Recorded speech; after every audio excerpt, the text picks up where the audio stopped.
संतोषी माता की जय। संतोषी माता का व्रत कथा। एक बुढ़िया थी और उसके 7 पुत्र थे। 6 कमाने वाले थे, एक निकम्मा था। बुढ़िया माँ 6 पुत्रों की रसोई बनाती, भोजन कराती और पीछे जो कुछ बचता उसे 7वें को दे देती। परंतु 7वां तो बहुत भोला भाला बेटा था, मन में कुछ विचार ही नहीं करता था। एक दिन वो अपनी बहू से बोला, देख ना मेरी माँ मुझे कितना प्यार करती है। वो बोली, हाँ जी, क्यों नहीं, सबका बचा हुआ जूठा कूठा आपको देती रहती है। वो बोला, ऐसा नहीं हो सकता, मैं जब तक अपनी आंखों से ना देखूं तब तक नहीं मान सकता। बहू ने हंसकर कहा, देख लोगे तब तो मानोगे ना।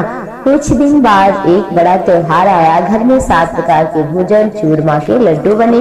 वो परीक्षा करने के लिए सिर दर्द का बहाना करके पतला कपड़ा सिर पर ओढ़कर रसोई घर में सो गया और कपड़े में से सब देखता रहा। 6 भाई भोजन करने आए। उसने देखा माँ ने उनके लिए सुंदर सुंदर आसन बिछाए, 7 प्रकार की रसोई बनाई। वो सब पुत्रों को खिलाती रही। वो देखता रहा। 6 भाई जब भोजन करके उठकर चले गए तो माँ ने उनकी जूठी थालियों में से लड्डुओं के टुकड़ों को उठाया और एक लड्डू बनाया। जूठन साफ कर बुढ़िया माँ ने पुकारा, उठ बेटा, चल तू भी भोजन कर, आजा, उठ भोजन कर। उसने कहा, माँ मुझे भोजन नहीं करना, भूख नहीं है, मैं जा रहा हूँ परदेश। माँ ने कहा, अच्छा तुझे जाना है तो कर जाना है तो आज ही जा, और आज जाना तो अभी जा। तो बोला, हाँ माँ अभी जा रहा हूँ। ऐसा कहकर वह घर से निकल पड़ा। चलते समय अपनी पत्नी की याद आई। वो गौशाला में कंडे बना रही थी। वो बोला, हम जावे परदेश को, आवेंगी कछुकाल, तुम रहियो संतोष से, धर्म आप नो पाल, 2 निशानी आपने, देख धर्म में धीर, सुध हमारी मत विसारियो, रखियो मन गंभीर।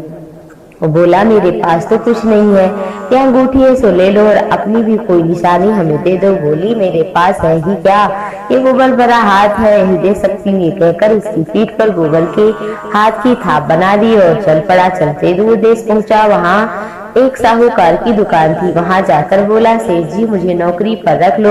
साहूकार को जरूरत भी थी। साहूकार ने काम देखकर कहा, दाम मिलेंगे भैया।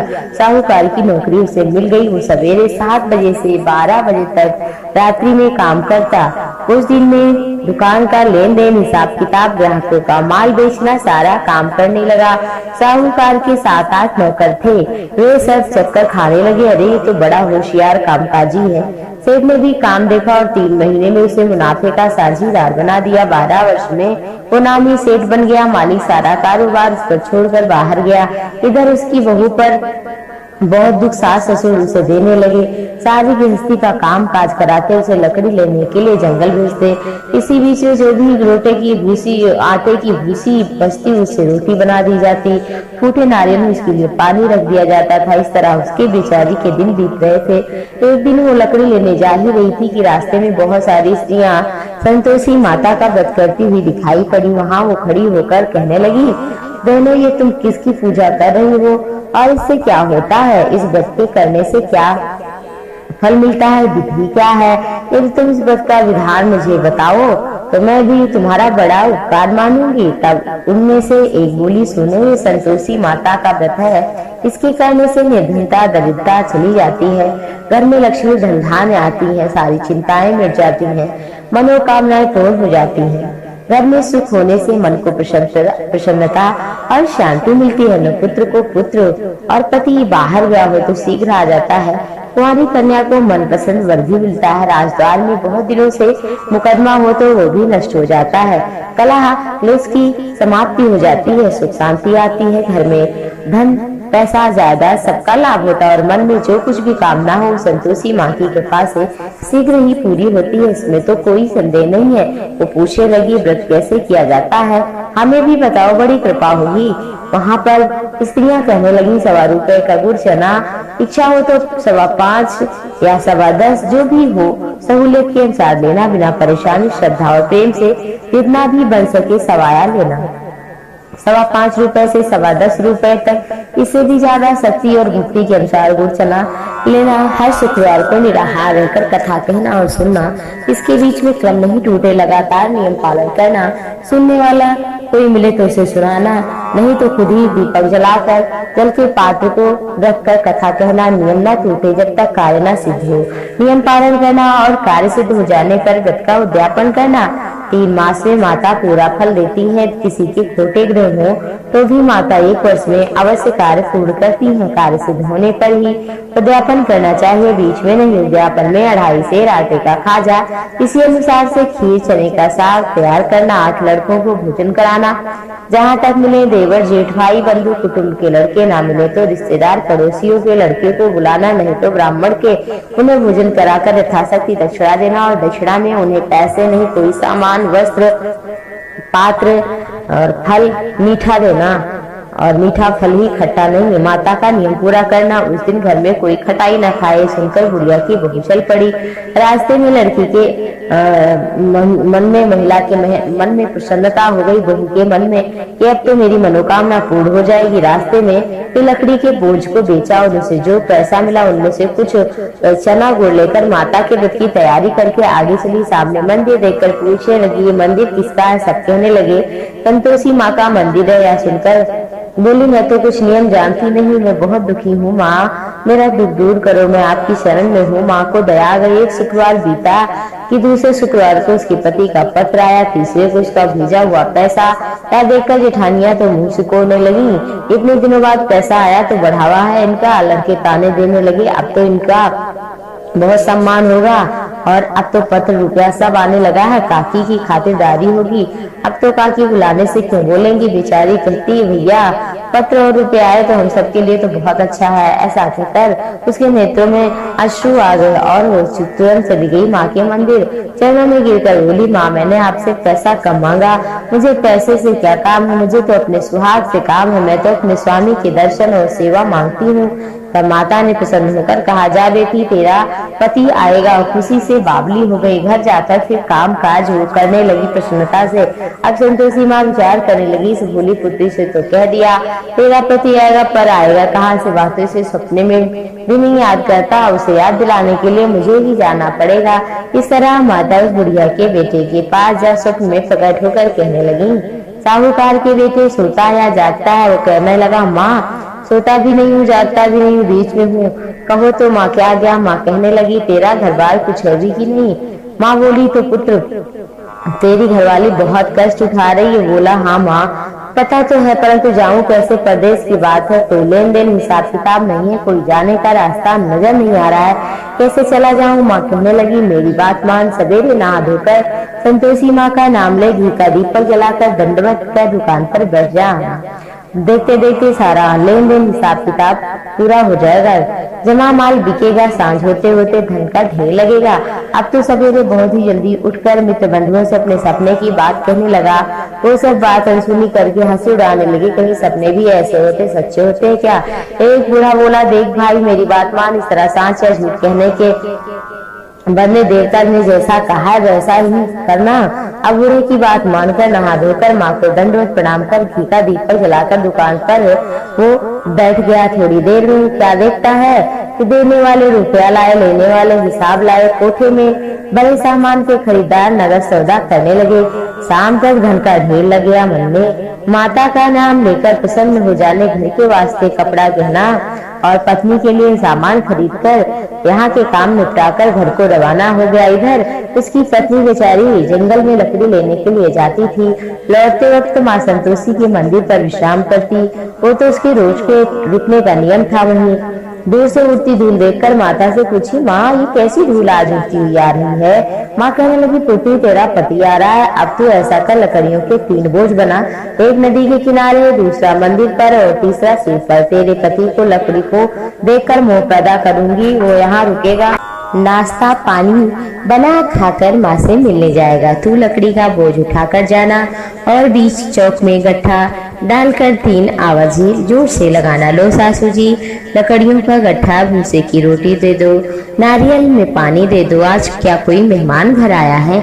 माँ की बात सुनकर वो बोली, हाँ माँ जरूर। अच्छा माँ, चलती हूँ। ऐसा कहकर प्रसन्न मन से लकड़ियों के 3 गट्ठे बनाए और एक नदी के तट पर एक माता के मंदिर पर। इतने में वो मुसाफिर, उसका पति आ पहुंचा। सूखी लकड़ियां देखकर उसकी इच्छा हुई कहीं निवास करूं, थोड़ी देर विश्राम करूं और भोजन बना खा पी कर गाँव चलूंगा। इस प्रकार भोजन बनाकर विश्राम लेकर करके गाँव को चल पड़ा। उसकी बहू सिर पर लकड़ी का गट्ठा लिए आने लगी और आते ही उस इधर पति पहुंचा था। फिर आंगन में डालकर गट्ठा 3 से जोर से 3 आवाजें लगाई। लो सासू जी, लकड़ी का गट्ठा, भूसे की रोटी दो, नारियल में पानी दे दो, क्या कोई आज मेहमान आया है? यह सुनकर उसकी सास अपने दिए हुए कष्टों को भुलाने के लिए कहने लगी, बहू ऐसा क्यों कह रही हो? तुम्हारा पति आया, आ जाओ ना, बैठो, थोड़ा सा मीठा भोजन कर लो, कुछ अच्छे कपड़े गहने भी पहन लिया करो। समझाती हूँ कि देखो कुछ अच्छा खाओ पियो पहनो, लेकिन मानती नहीं। पति से कहने लगी, ये दिन भर घूमती है और कोई काम काज करती नहीं है। और चल, तेरा पति मेरा बेटा आ गया है। और फिर माँ से बेटा पूछने लगा, कौन है ये माँ? तो कहने लगी, बेटा तो तेरी पत्नी है, आज 12 वर्ष हो गए जब से तू गया है, ऐसे रहती है ये और 4 समय खाती है। अब तुझे देखकर भूसे की रोटी, नारियल में पानी मांग रही हो। लज्जित हुआ और बोला कि ठीक है माँ, कोई बात नहीं, मैंने इसे भी देखा, इसकी हालत, और आपको भी देख रहा हूँ। अब मुझे चाबी दो दूसरे कमरे की, मैं वहीं जाकर रहूंगा। अब ऊपर वाले घर में रहूंगा, यहाँ नहीं, ऊपर के कमरे में रहूंगा। माँ बोली, ठीक है बेटा, जैसी तेरी मर्जी। ये कहकर माँ ने चाबी का गुच्छा दे दिया।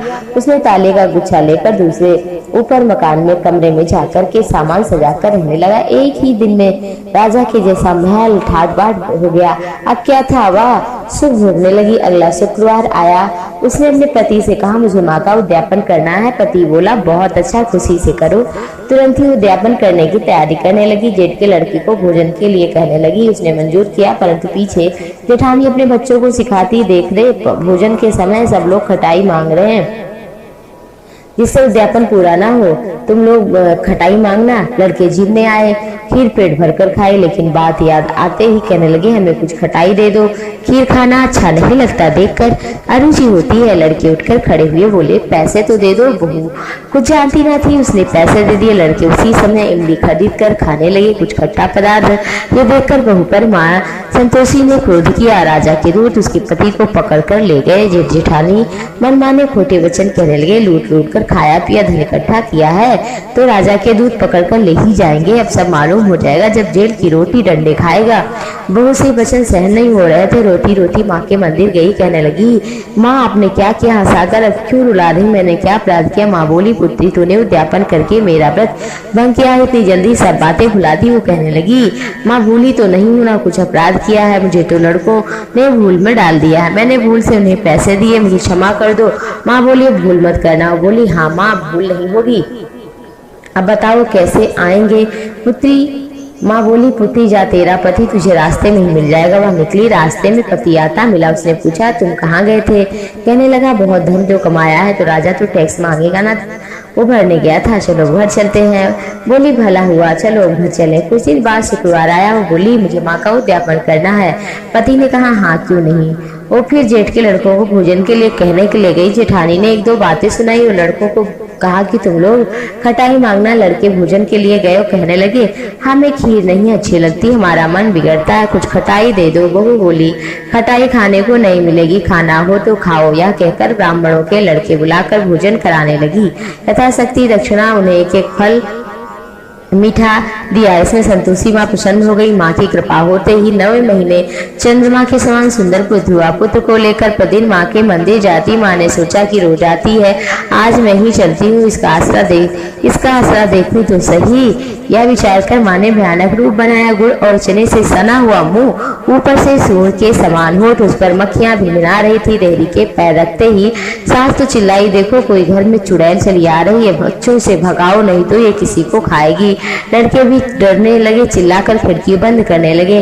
बहू ने रोशनदान से देखा तो प्रसन्नता से वो तो बावली पागल सी होने लगी, चिल्लाने लगी, आज मेरी माँ संतोषी घर आई है, कहकर बच्चे को दूध पिलाने से हटाने लगी। इतने में साथ का क्रोध भी फूट पड़ा। सासू ने कहा, ये क्या कर रही है मेरी बहू, इसको कैसे देखकर उतावली हो रही है, जो बच्चे को फेंक रही है, पटक रही है। इतने में माँ के प्रताप से जहाँ तहाँ देखो बच्चे ही लड़के नजर आने लगे।